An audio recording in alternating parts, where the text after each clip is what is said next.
Good evening, I'm Ian Hanamansi. Tonight, concern the coronavirus is entering a new phase in Canada, circulating in the community.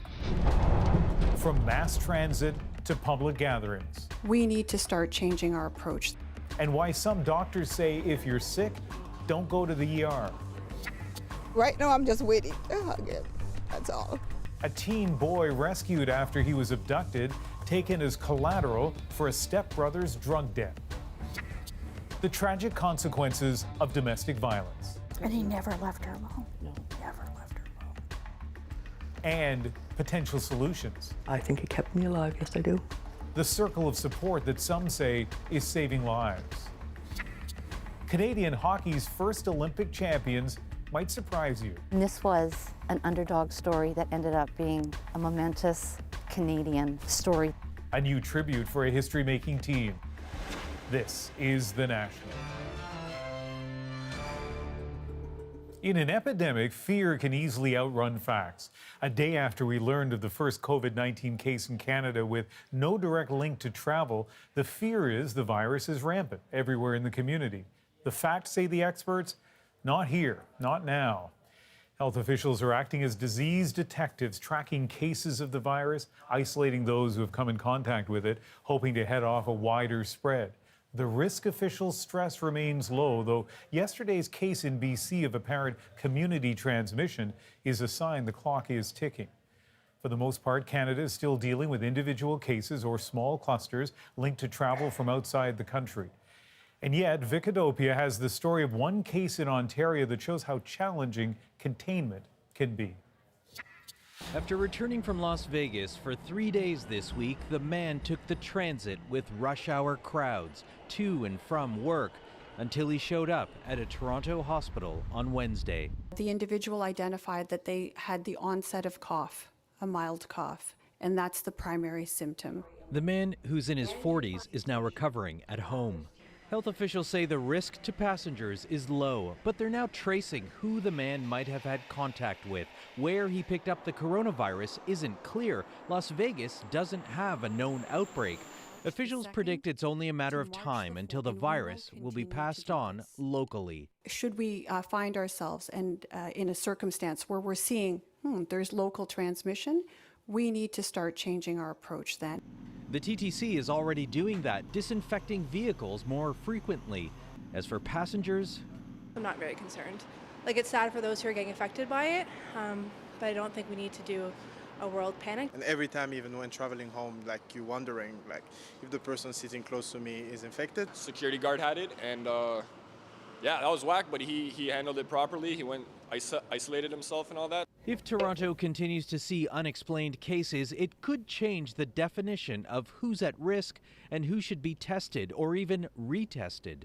And I know that in other jurisdictions, they've gone ahead and tested individuals who are, for example, ill with severe respiratory infections. So it might be now looking for the virus in cases that did not have clear exposure.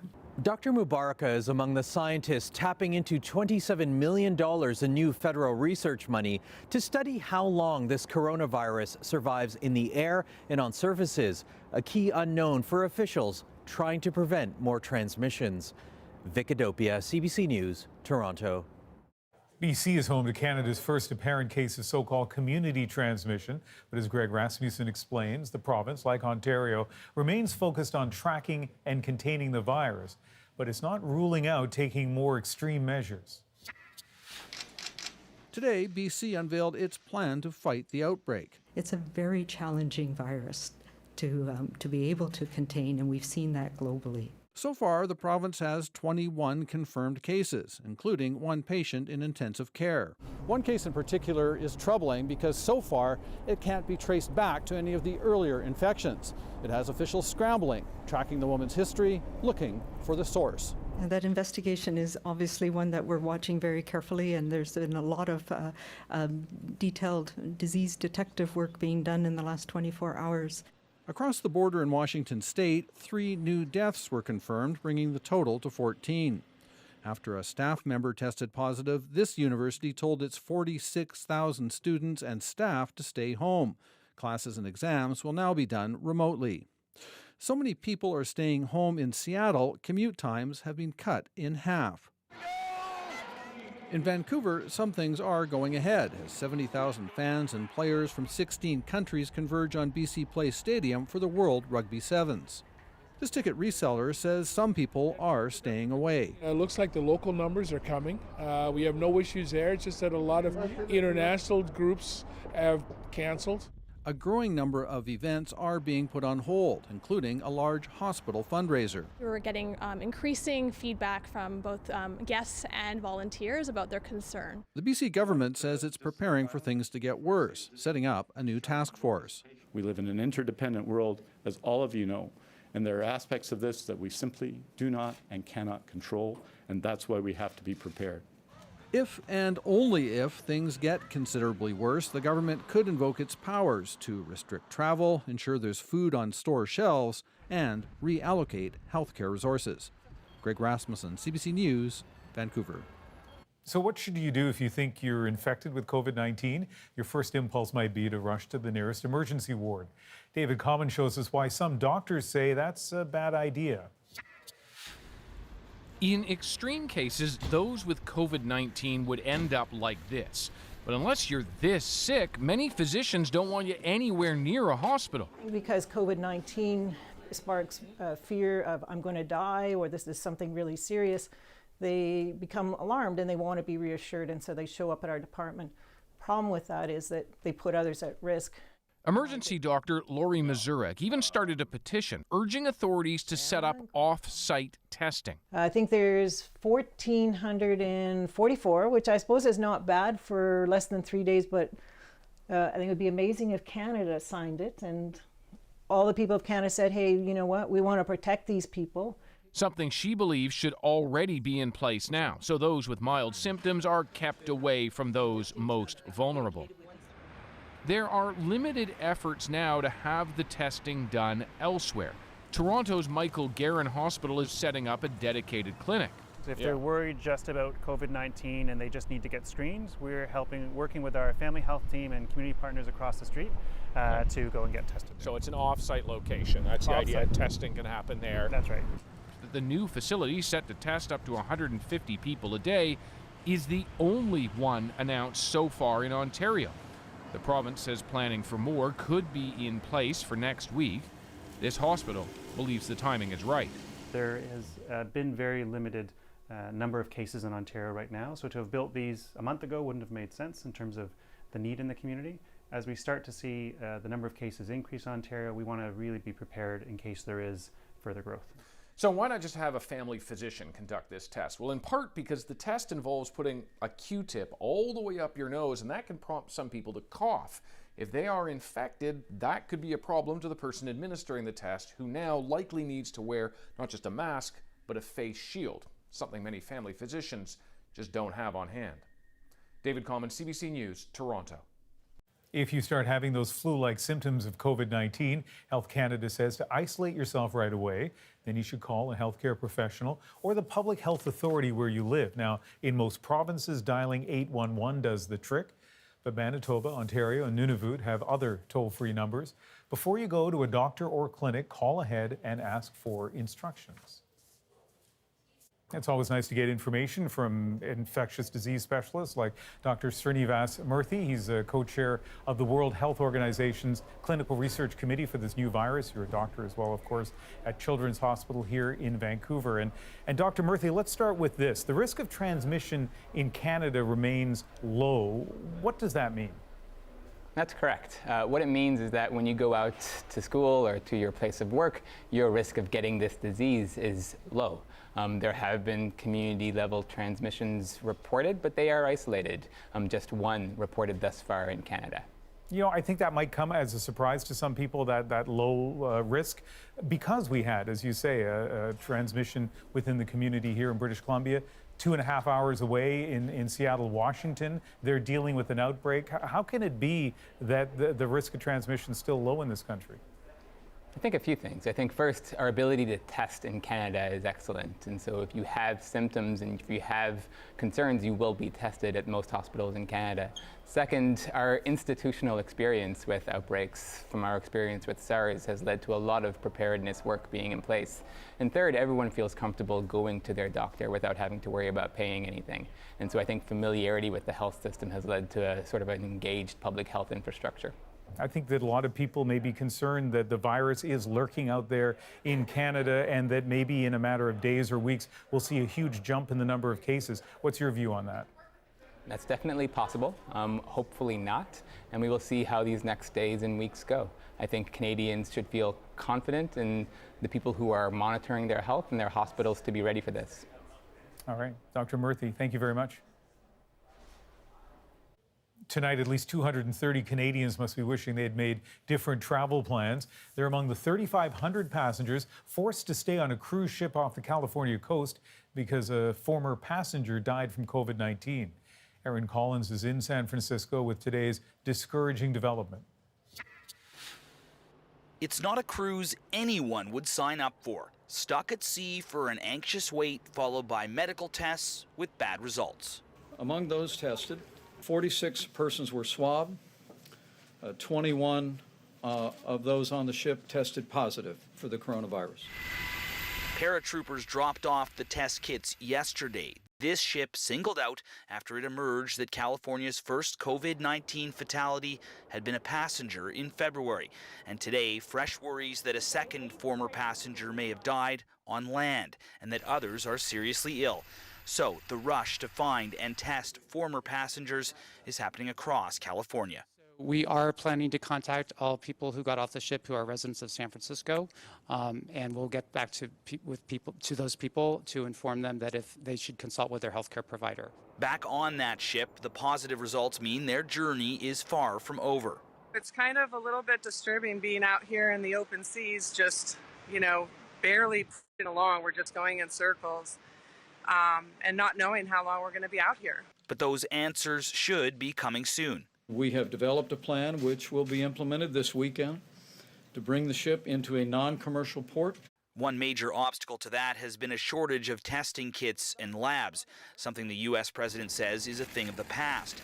But he seems less sure that the people on board the Grand Princess should be let off the ship at all. I mean, frankly, if it were up to me, I would be inclined to say, leave everybody on the ship for a period of time and you use the ship as your base. But a lot of people would rather do it a different way. They'd rather quarantine people on the land. For now, the thousands on board the Grand Princess are still out there, somewhere. Officials say they'll all eventually be tested for COVID-19, but what's less clear is where their cruise will finally end. Erin Collins, CBC News, San Francisco. As you're about to see, the best part of quarantine is when it's over. Hello! Hey, you guys! This Ontario woman hadn't seen her dogs in 66 days. She was one of more than 100 Canadians who spent 2 weeks in quarantine on the Diamond Princess after a coronavirus outbreak. When the government flew them back to Canada, they had to spend another 14 days in quarantine, even though they'd never tested positive. Some of them have criticized the government's caution, saying they would have preferred to be in isolation on their own at home. To Washington now, after taking fire from critics who say his administration was slow to act on COVID-19, Donald Trump went before cameras to reassure the public. Katie Simpson shows us how that went. Wearing a ball cap with his re-election slogan, the president toured the Centers for Disease Control. We're prepared for anything. We're prepared. We are really very highly prepared for anything. It's a visit that comes after his close advisors downplayed the spread of the coronavirus. What I am pleased to report is that the 14 deaths so far that are completely tragic and very sad in this country shows that this has been contained because the president took action. We don't actually know what the magnitude of the virus is going to be, although frankly so far it looks relatively contained. In fact, the number of coronavirus cases is on the rise in the U.S., with more than 288 people diagnosed with the illness so far. That includes 2 attendees of the American-Israel Public Affairs Committee conference in Washington this week, which drew high-profile politicians, including former Prime Minister Stephen Harper and Vice President Mike Pence, who reacted today with surprise. Let me say that's the first I've heard of it.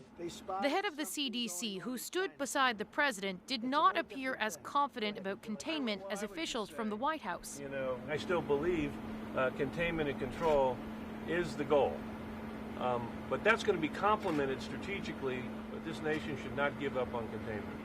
In what turned out to be a remarkable conversation with the press, Trump admitted he has little knowledge about certain public health issues. I didn't know people died from the flu. And he attacked the governor of Washington state for criticizing the administration's handling of the outbreak. Well, I told Mike not to be complimentary of the governor because that governor is a snake.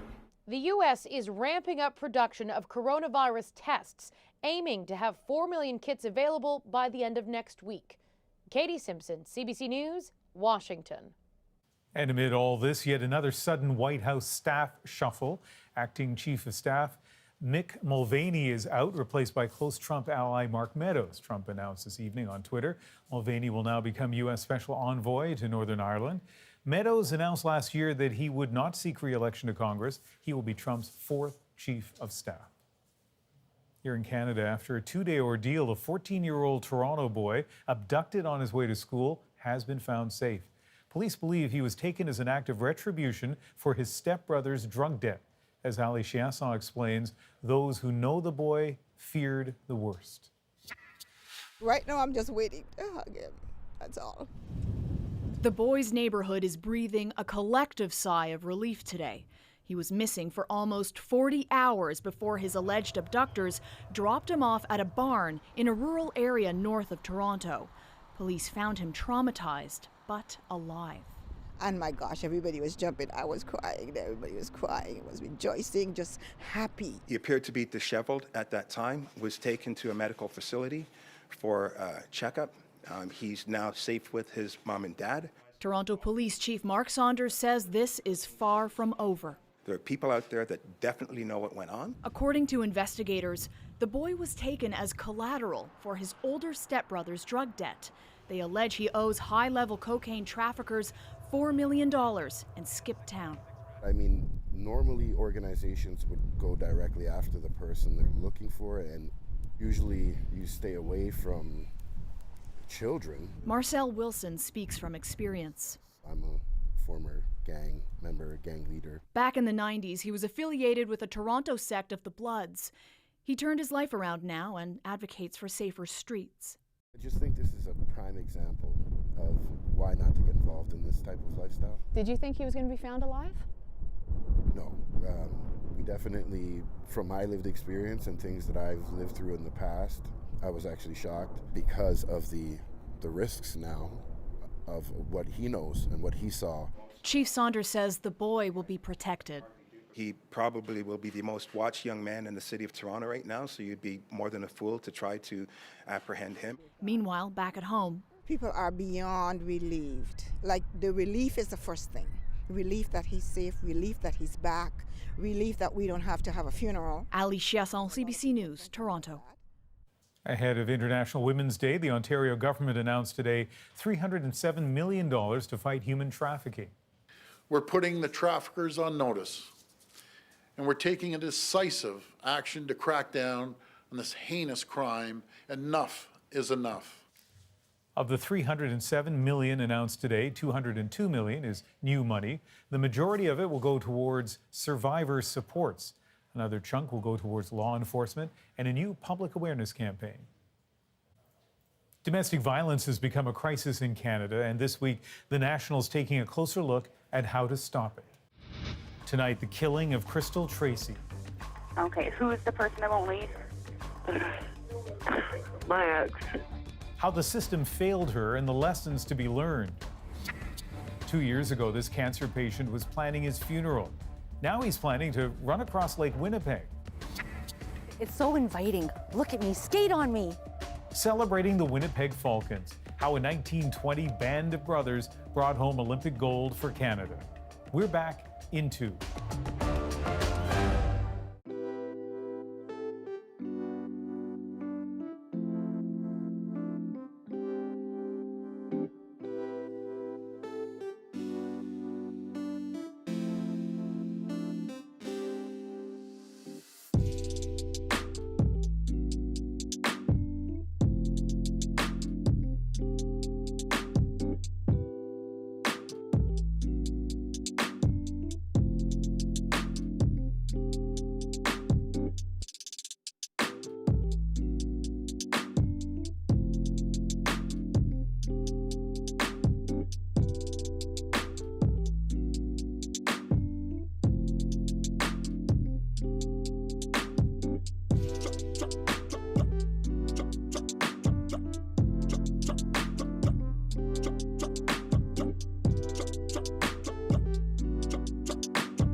One of the world's largest film, music, and tech festivals has been canceled due to coronavirus.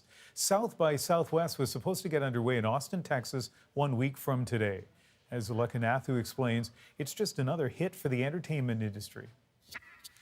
But now is not the time to panic. Now is the time to prepare. That was the message from the city of Austin, not willing to take the risk at South by Southwest. When we have events where it's close person-to-person contact, like concerts and those sorts of festival type of settings, we expect people are going to be together for an extended period of time, which increases that threat. The long-running event attracts hundreds of thousands of people, but this year Twitter, Facebook, Netflix, and Apple, among others, pulled out. This Toronto producer was supposed to premiere a documentary series there opening night. The loss is that we don't have that exposure and that we may not be able to meet some of the connections that we would have met, which could have turned into other television shows. The cancellation is just part of a huge hit to the entertainment world. With thousands of theaters in China closed, major films are moving release dates. Take the new James Bond film. Its premiere has been pushed to November from April. And that's not all. Sony Pictures has temporarily closed 3 of its European offices. Disney Plus canceled a major launch event in London, and the music business is reacting too. You're no good for me. Singers like Canada's Avril Lavigne are pulling out of Asian tour dates. Even K-pop sensation BTS nixed hometown performances in Seoul. South by Southwest is one of Austin's biggest moneymakers, bringing in over $300 million. This radio DJ says the ripple effects will hurt. There's going to be a lot of folks who are going to lose their employment or lose whatever money that they would have made during South by Southwest just in that 2-week period that they were counting on. And other major events around the world are also now at risk, including the famed Cannes Film Festival scheduled for May. Zuleka Nathu, CBC News, Los Angeles. Here are some of the other stories we're watching across Canada tonight. Toronto police have arrested 5 people following a string of armed robberies in the city's West End. Officials say the crime spree started in Etobicoke, where 3 pharmacies were robbed by 4 teenage boys, all allegedly wearing ski masks and armed with guns. Not long after, a nearby mall was evacuated as another robbery was underway. Again, 4 teens wearing masks were said to be involved. However, at this point, police don't believe this one is connected to the other 3. Hundreds gathered today for the funeral of Oceane Boyer. The Quebec teen was found dead along the side of a road last week. Family and friends fought back tears as they remembered the 13-year-old as a compassionate and energetic force. The man accused of her murder was described as a friend of the family. He's detained and awaiting trial. And the hockey world is mourning one of its all-time greats tonight. Known as the Pocket Rocket, Henri was the younger brother of legendary Maurice the Rocket Richard. The Montreal Canadian was a star in his own right, though, winning 11 Stanley Cups, the most ever won by a player. The 84-year-old died today after a long battle with Alzheimer's. After the break, we're turning to our special series on stopping domestic violence. Tonight, a story behind the statistics. How did she explain the black eye? She didn't. The killing of Crystal Tracy, what happens when the system fails. And PEI's unique approach to protecting victims of domestic violence, it's called the Circle of Safety. Why it's working.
Tonight, we continue our special series, Stopping Domestic Violence, a problem shockingly widespread and underreported. For months, CBC News and Radio Canada examined domestic violence in cities across Canada. We found a crisis shelter system so overwhelmed and understaffed, it turns away tens of thousands of victims a month.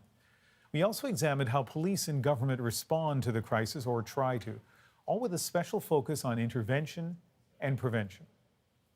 Now we examine how toxic relationships can reinforce patterns of abuse and can end up devastating entire families. Crystal Ann Tracy was killed by her common-law husband after she left him less than 2 years ago. Adrienne met with her surviving sisters to explore her tragic and all too familiar story. And a warning, you'll hear some strong language. It was the morning of Christmas Eve, which happened to be Crystal Ann Tracy's birthday. It was also the day of her murder.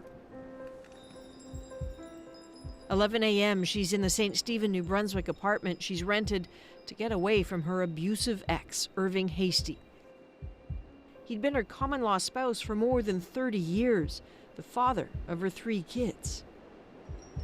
The turkey is in the fridge, presents not quite wrapped. Better things were supposed to be ahead. 911, where's your emergency? 945 d'urgence. 11:16 a.m., a 911 call. Hastie, who's supposed to stay away, has shown up. Okay, who's the person that won't leave? My ex. Crystal sounds fed up, but not yet scared. I don't want any harm done to him. I just want him to go. No problem. He's brought this knife inscribed with "Love, Mom." Go! Just leave! Hang up! Oh, be quiet. Midway through the call, something happens. She starts yelling for him to get out. Hello? Hello? Crystal?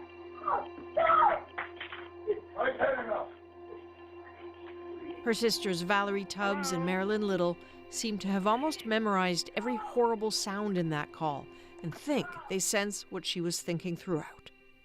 She really loved him. Mm-hmm. From the get-go. And still, yeah, right to the end. Right to the end. You listen to the 911 call, and that's what she says. Please don't hurt him. Come get him, but please don't hurt him. You listen to the 911. And then him in the background yelling, I fucking had it. This is fucking it. I'm fucking sick of this. And then the phone went dead. Right. Police were there by 11:22.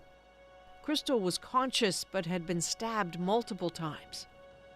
By 11:43, she was dead. And as wrenching and ruinous as that was, what makes it worse is what went through the minds of her sisters when police showed up with the news. And when I opened the door and come out, he said, "Is Crystal Tracy your sister?" And I said, "Yes." And he said, "I'm sorry to inform you that she's gone," right? And I just looked at him and I said, "He did it, didn't he?"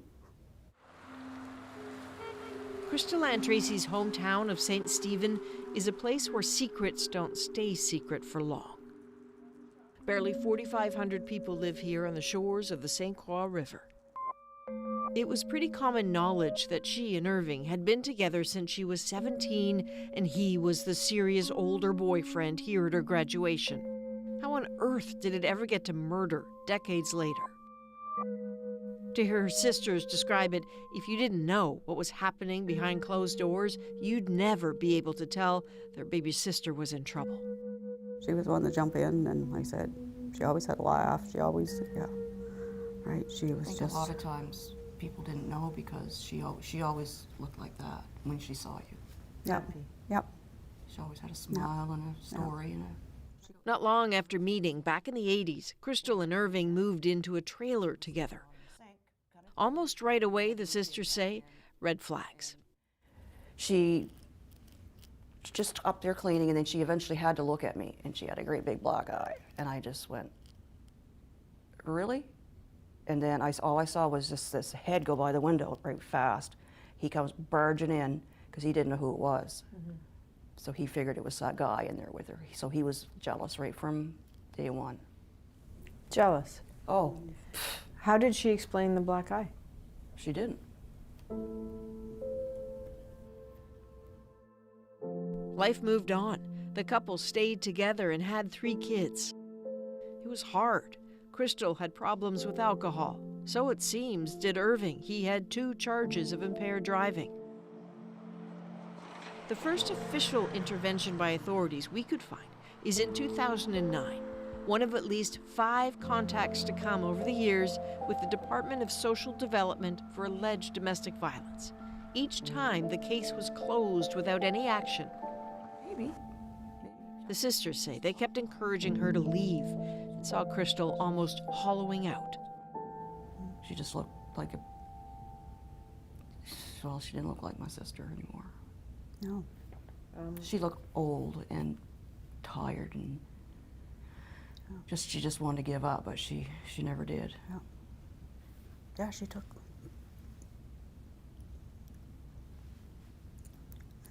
back her life. Yeah, and he didn't like it.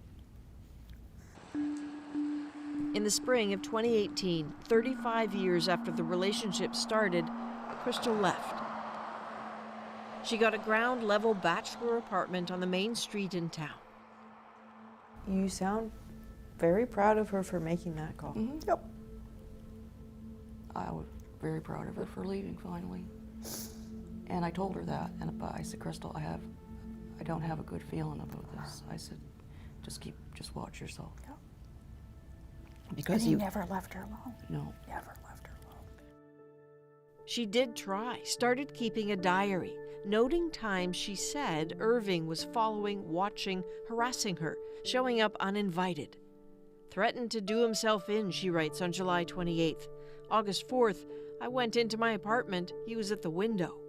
That night, she writes, he showed up again at midnight. Sometimes several entries a day for a month, including one about a break-in while she was asleep on the couch.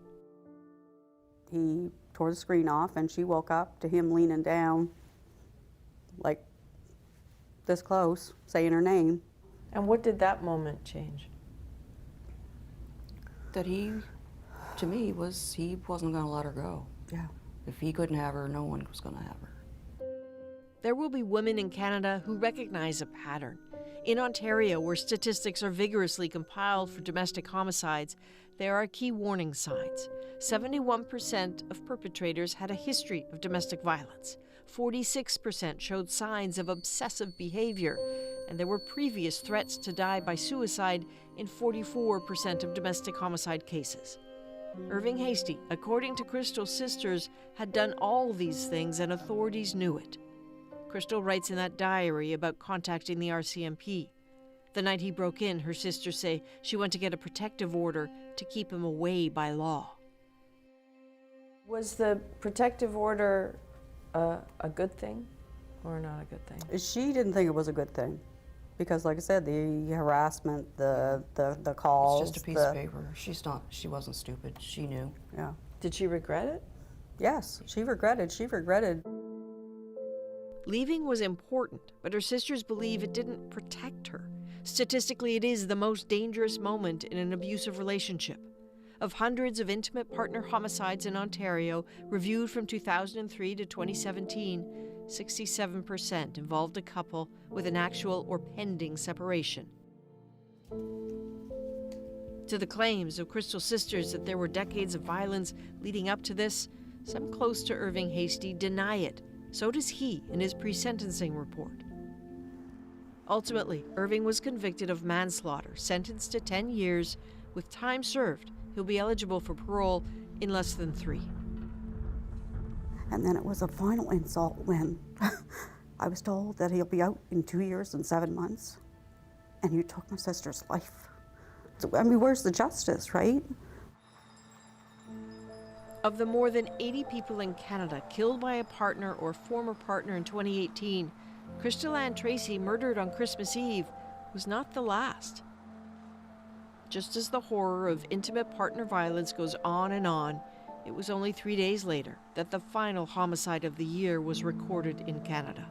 Another family asking, how did it get to murder? And while Adrian's story is in many ways one of failed systems and safeguards, progress is being made to curb domestic violence. When we come back, how Prince Edward Island hasn't had a domestic homicide since 2015. The program turning entire communities into protective shields to save lives. That's next.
Hi, I'm Rosemary Barton. And I'm Alameen Abdul Mahmoud.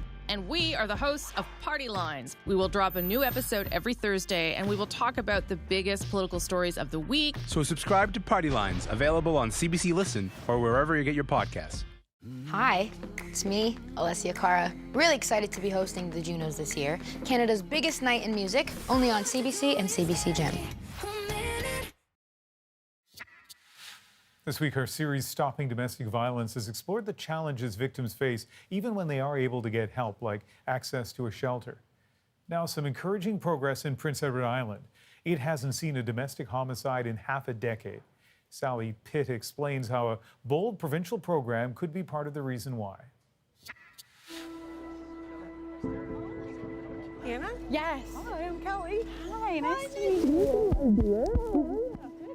These two women were almost killed by their former partners. And this is the woman they credit with helping them stay alive. Today, they're walking with others who want to see an end to domestic violence. And how are you doing, Hannah? I'm okay. Help us affirm the important part we all play in the elimination of family violence. Hannah Povey and Kelly McCauley were both part of Circles of Safety, a program unique to PEI. It's for women at a high risk of being killed by their exes. To always have that ongoing concern of not knowing whether I should be looking over my shoulder or not knowing whether I should be taking different routes every time I walk someplace in town. It really sucks. I have to consider those safety measures. My name is Hannah Povey, and I am a survivor of domestic violence. The circle of safety asks the woman what she needs to feel safe, not what others think she needs. Then it brings together people in her life who can help make that happen. Today, it's her current boyfriend, a co-worker, and Gloria. What are you worried about? Gloria Dennis is a support worker with family violence prevention.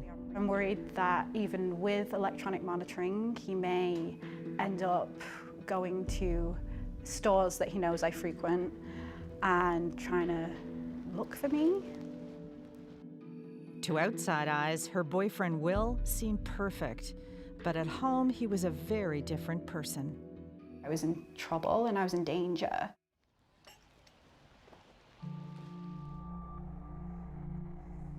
Gloria asked me a question. The question was, did I feel safe in any room of my home? And I only paused for a moment and responded back and said, no, I don't feel safe. Hannah had a safety plan when she first left Will. He's in jail now, but 3 months into a 2-year sentence, he's applied for release. So she's bringing her circle together for a second time. Her plan could also include police and victim services. I had received a phone call from Victim Services. Will has applied for parole. I was really taken aback hearing about him having parole. Yeah, she hadn't had much time to really recover. It's not your job alone. Everybody can take a piece of this. Concern for safety. Having them ask me questions about what I wanted was a huge difference to how I had lived for the last 1.5 years. The control that was taken from me, I'm slowly regaining. My name is Kelly McCauley. I was in an abusive relationship for 20 years and survived. She'd left a dozen times, but always went back. He kicked in the bathroom door and grabbed me by the hair and threw me up against the washer. Once I heard him getting a gun from under the bed, I really thought I was going to die. 4 years after I left, my husband ended up killing his girlfriend. He was found guilty of second-degree murder. He appealed and got manslaughter. That was in 2015. It was the last domestic homicide on Prince Edward Island. And I got a second chance. I was one of the first persons to do the circle of safety. I can remember them all sitting around the table and I was thinking, oh my God, all these people, look, they're all here for me. I think it kept me alive, yes I do, absolutely. Yep. Now the idea is spreading. Gloria is working with shelters in 3 other provinces so they can set up their own safety circles. Well, it brings the circles of safety to other communities. It would be great to see that being utilized across the country. Sometimes I say it's kind of like my baby. I really think that if we work collaboratively, then we're going to come up with better solutions. I think I'm a stronger person. I have a voice now. I'm not scared to say anything anymore. It feels good to have someone to hold that understands. Sally Pitt, CBC News, Charlottetown. If you need help and are in immediate danger, call 911. To find assistance in your area, you can go online. Visit cbc.ca/stoppingdomesticviolence, endingviolencecanada.org, or sheltersafe.ca. Coming up, a change in direction. We'll dip back in history to celebrate the Winnipeg Falcons. And this was an underdog story that ended up being a momentous Canadian story. How this 1920s team beat the odds to win Canada's first Olympic gold medal in hockey, and why Manitobans today are cheering them on.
It is a stunning underdog story that remains impressive a century later.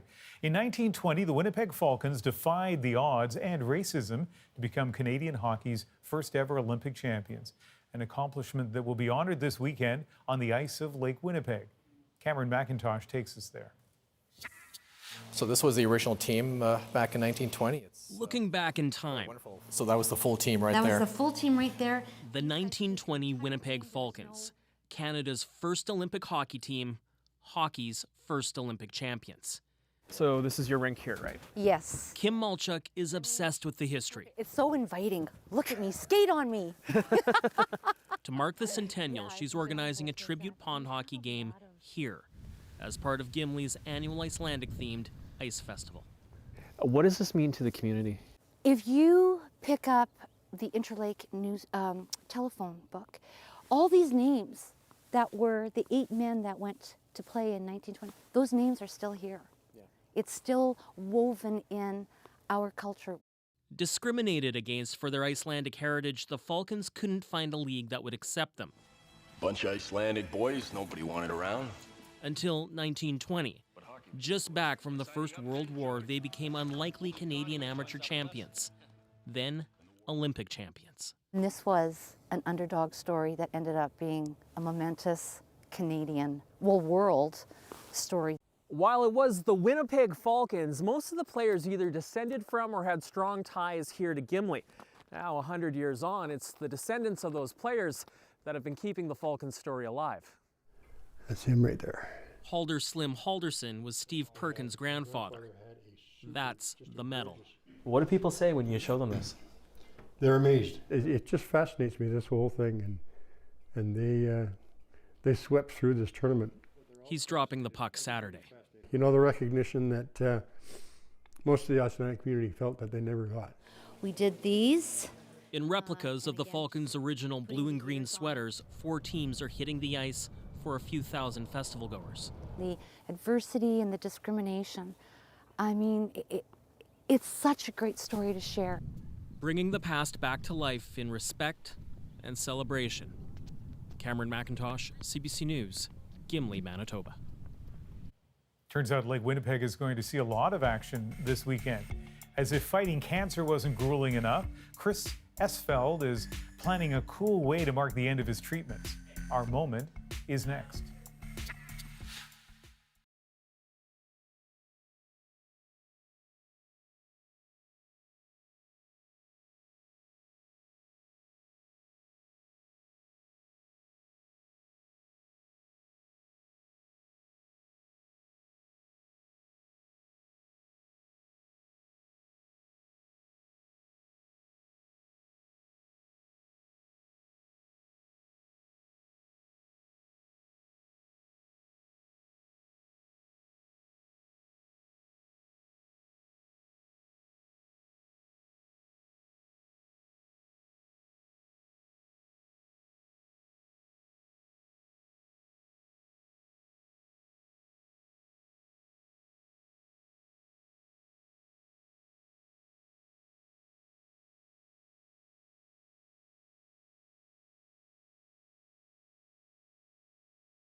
2 years ago, Manitoba's Chris Eastfeld thought his life was over. Diagnosed with stage 4 melanoma, he started planning his funeral. Now, not even Manitoba's fearsome winter can keep him down. Eastfeld's treatment wasn't just successful, it gave him his joy for life back. Today, he's nearly tumor-free, and tomorrow, he and an old buddy will race across frozen Lake Winnipeg to celebrate. And that is our moment. I didn't think I was going to live. When you actually prepare yourself to die and then survive, yeah, you wake up and everything's different. Now I'm feeling fantastic. I'm extremely active again. Yeah, I decided after seeing a post from a good high school friend who had gone out for a run in Winnipeg in minus 50 temperatures. I took one look at that picture and as a joke said, "I'll race you across the lake." He kind of responded, "Ha, that sounds like a good idea." And then a week later, I'm like, why don't we? Training every day. I've probably run 700 kilometers in the last 6 months in preparation for this race. It has changed me as a person for sure. There are side effects from the treatment, which I just fight through. It's not like I have all the answers at this point, but I'm certainly excited about figuring it out. But I'm happy I'm living and I just push through. When he got the bad news from the doctor when things were at their worst, the news was so bad the doctor burst into tears. But as you can see, things have changed dramatically, and it's nice to finish this week with a story of hope. That is a national for this Friday, March the 6th. Good night.